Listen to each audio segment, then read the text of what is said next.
Olá a todos. Volta e meia a questão do sábado é trazida à tona no meio cristão. Todo mundo quer saber uma hora ou outra se o sábado é para ser guardado, se não é para ser guardado, enfim. Eu aqui também não quero fechar essa questão, muito embora eu tenha certeza que o cristianismo, o cristão, o evangelho, ele não traz em si guardas de dias, como também nem de festas, nem de luas novas, ou de sábados, como diz o próprio apóstolo Paulo. Mas eu quero trazer um texto de Jesus para a gente começar a pensar. Se você tem a Bíblia aí perto, eu peço para você que dá uma pausa no vídeo, dê uma pausazinha aí, pega a Bíblia, abra no capítulo 12 do livro de Mateus, do versículo 1 ao 8, e vamos pensar juntos acerca do que é que Jesus entende acerca do sábado. Ele diz assim: por aquele tempo, versículo 1, em dia de sábado, passou Jesus pelas searas. Ora, estando os discípulos com fome, entraram a comer espigas. É bom frisar aqui que Jesus ele não come as espigas. Quem come as espigas são os seus discípulos. Versículo 2. Os fariseus, abre aspas, que não tinham muito o que fazer, porém, fecha aspas, porém, vendo isso, disseram-lhe: eis que os teus discípulos fazem o que não é lícito fazer em dia de sábado. Vamos aqui agora analisar um pouco do que os fariseus estavam falando. Eles não estavam simplesmente fazendo uma censura qualquer. Eles estavam citando para Jesus Números, capítulo de número 15, versículo de número 32, quando lá em Israel houve uma violação do sábado.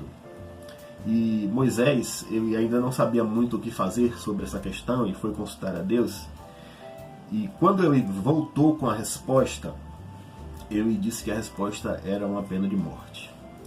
O texto literalmente diz assim: estando, pois, os filhos de Israel no deserto, acharam um homem apanhando lenha no dia de sábado. Os que o acharam apanhando lenha o trouxeram a Moisés e a Arão e toda a congregação. Meteram-no em guarda, porquanto ainda não estava declarado o que se devia fazer. Então disse o Senhor a Moisés: tal homem será morto. Toda a congregação o apedrejará fora do arraial. Levou, pois, toda a congregação para fora do arraial e o apedrejaram, e ele morreu como o Senhor ordenara a Moisés. Números 15, versículo 32 a 36. Então, quando os fariseus surpreendem os discípulos de Jesus colhendo espigas no sábado, o que eles estão dizendo é que os discípulos de Jesus tinham que morrer. E que se Jesus era o mestre da lei, como ele estava dizendo ser, eles teriam que o levar para fora da cidade de Jerusalém e apedrejar. Então, a gente vê que a situação ficou um pouco tensa, né? Porém, Jesus disse, versículo 3, não este o que fez Davi, quando ele e seus companheiros tiveram fome, como entrou na casa de Deus e comeram os pães da proposição, os quais não lhe era lícito comer, nem a ele e nem aos que estavam com ele, mas exclusivamente aos sacerdotes. Então, a primeira resposta de Jesus é a seguinte: Davi, que vocês consideram como sendo o grande Davi, também cometeu esse erro.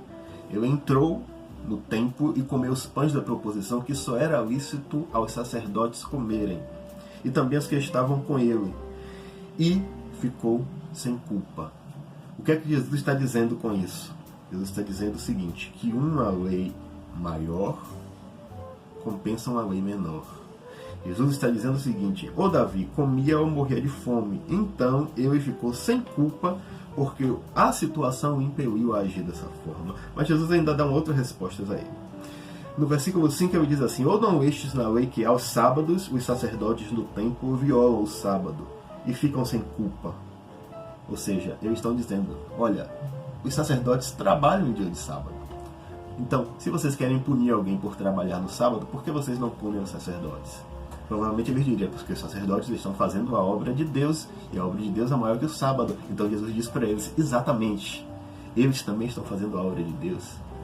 porque eles estão comigo, que eu sou o Messias. E outra, eles acreditavam que o templo não era um lugar comum na terra, mas que era a habitação de Deus. Então, o templo era como um pedaço do céu. O que se fazia no templo não valia para o que se fazia fora. Então, Jesus estava dizendo para eles o seguinte: olha, eu sou o templo vivo, eles estão trabalhando comigo.